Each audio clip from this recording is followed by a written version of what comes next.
Hello guys, good morning again. Oh good noon. It's 12 o'clock. Okay, today I'm making the yung tofu. So they call it yung tofu like this. I show you. I make already some. Okay, I make this one eggplant. Kana siya kuan talong. Then nakoy chili and okra. Okay, so now I'm using the ampalaya, the bitter squash. So I'm doing it. This one is mixed with the meat. It's like half kg. Oh no, 1/4 kg of meat, and then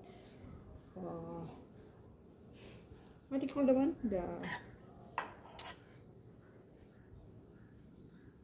Means I make the minced pork. I make my own.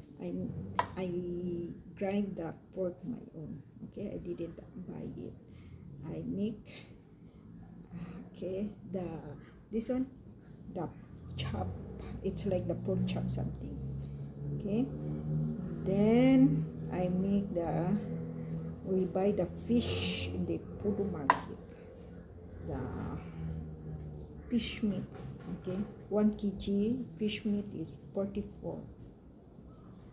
Okay, now this one I'm making make the eggplant two katong taas nga ano talong. So gislice siya ginagma nipis dili kayo baga. So sulod ang karni ana, isulod ang karni dito sulod. After imong iprito, then okay na kani siya, dali ra. Nakay fish meat daghan, then nakay kuan na talong. Ang ibutang raman nimo the cooking wine, 2 egg, coriander, and what they call the katong sibuyas dahon. Sabi na sa to sabi niya sa English ng sibuyas dahon, guys.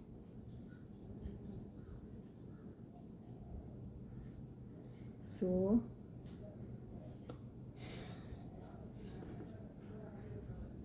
maura na siya, and then sesame oil,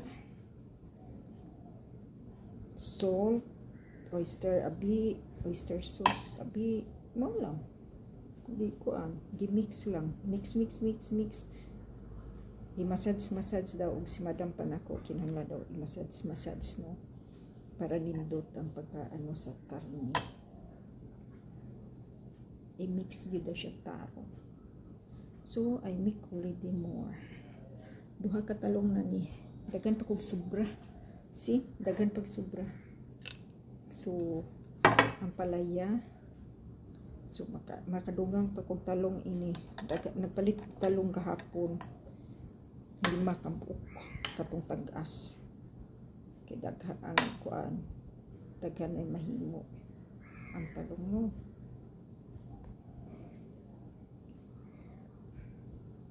May slice kag 8 ka slice ang kuan talong. So daghan. Long time na ko kuan. Last ata na kong luto ini is Chinese New Year. Now doing again. Okay, so this one is isulod nimo diri ang iyahang kanang karne. Gamay lang siya, dili mo siya daghanon. Okay, dili sad lami. Nya iprito nimo siya kadayot para maluto tong kuan gamay, then i-steam. Ana ra siya. O na day ni gibutangan day ni kaning ka mix na karne o kuan isda. Gibutangan ni siya o cornstarch to mix.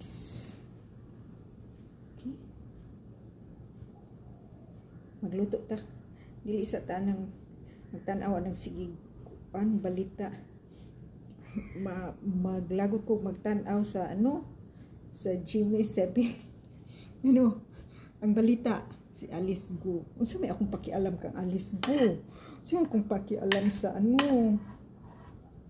sa pugo no. Di man makahatag piso sa ato. Unta naay nahimo nga trabaho ang kuan.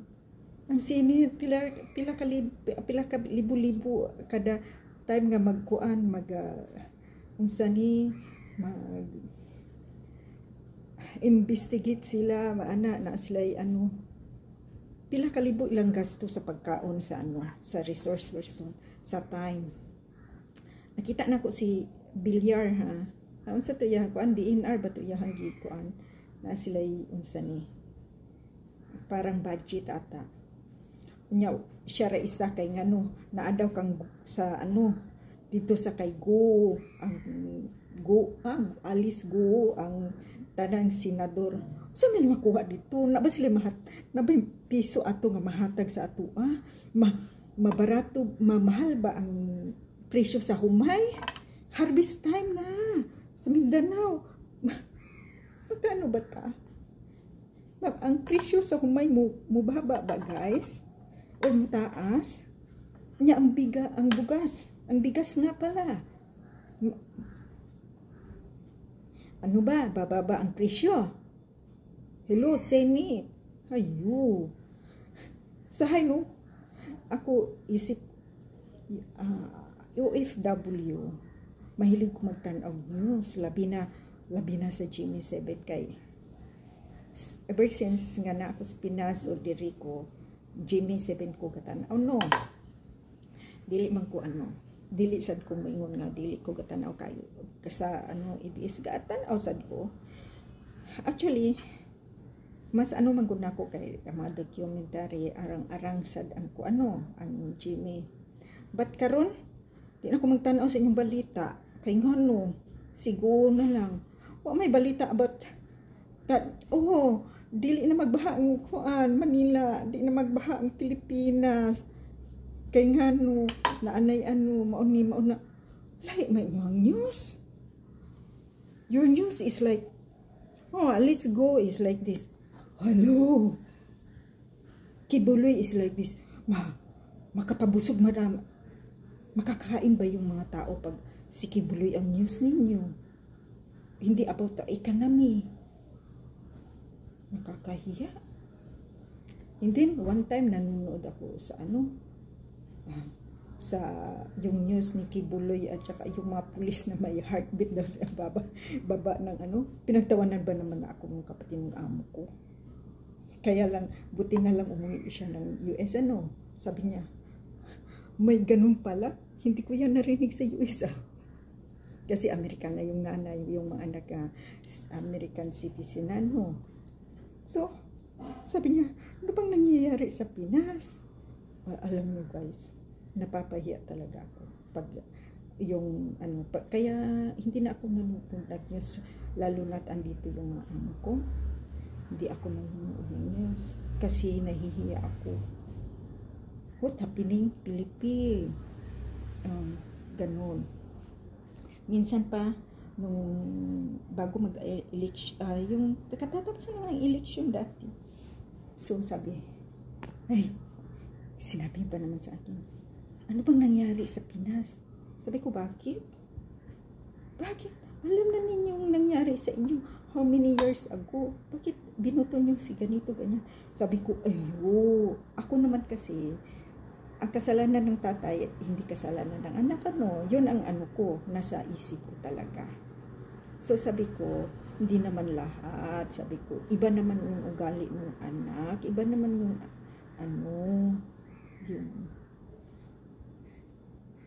yung tatay, parang ganun pinaglalaban ko. Kasi ayaw ko namang mapahiya na, kayo, mga Pinoy, mga hindi nag-iisip, parang ganunin. Sabi ko, hindi naman ganun lahat. Sabi ko, kasi nga, sabi nga natin, hindi naman natin ano na lahat ng ginawa ng tatay masama or ano. So sa akin naman wala lang. So kasi mahilig sa politics tong kapatid ng amo ko. Tsaka mas alam pa niyang history ng Pinas sa akin siguro. Ha? Kasi alam niya kung ilang ilan yung sapatos daw nung Imelda. Hindi ko alam yun. Sabi ko, I don't know. You don't know, ha? That one is history already. Hindi mo ba alam na dito sa sa Malaysia daw alam ng halos ng mga na ganito ganyan. Wow, sabi ko, nahiya talaga ako, guys. Nahiya ako.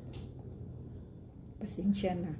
Pero sabi ko naman, sa akin kasi, hindi naman ako, sabihin natin, hindi ako okay lang ako sa Duterte, okay lang ako kay Aquino, kasi may nagawa din naman. Wala akong pinapanigan, okay?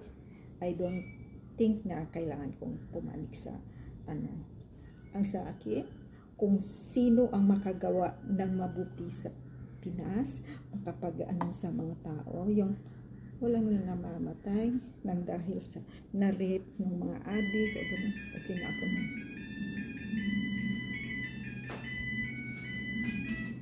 Wait guys. Wait. Okay. Wait first. Okay guys, nasobrang kuda-kuda ko kasi naiinis ako pag nanonood ako ng ng TV, ng YouTube, yung mga balita. Naiinis talaga ako.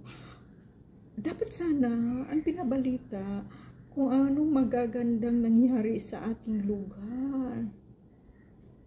Para hindi tayo mapahiya. Yung economic natin, kumusta na? O ngayon, mataas na ba ang presyo ng piso? Mas tumaas ang Malaysian ringgit ata. Kawawa naman tayo. Anong nangyayari? Baha dito, baha. Sabi nga ng madam ko, Eileen, kumusta yung mga kapatid mo? Anong nangyayari doon? Kasi bumabaha na naman ang ang Pilipinas. Sabi ko, malayo sa amin, doon kami sa Mindanao. Ha? Pero sabi, ang Davao bumaha daw. Sabi ko, ay, ewan ko, anong nangyayari sa buhay? Sa buhay ng may buhay, anong nangyayari sa Pinas?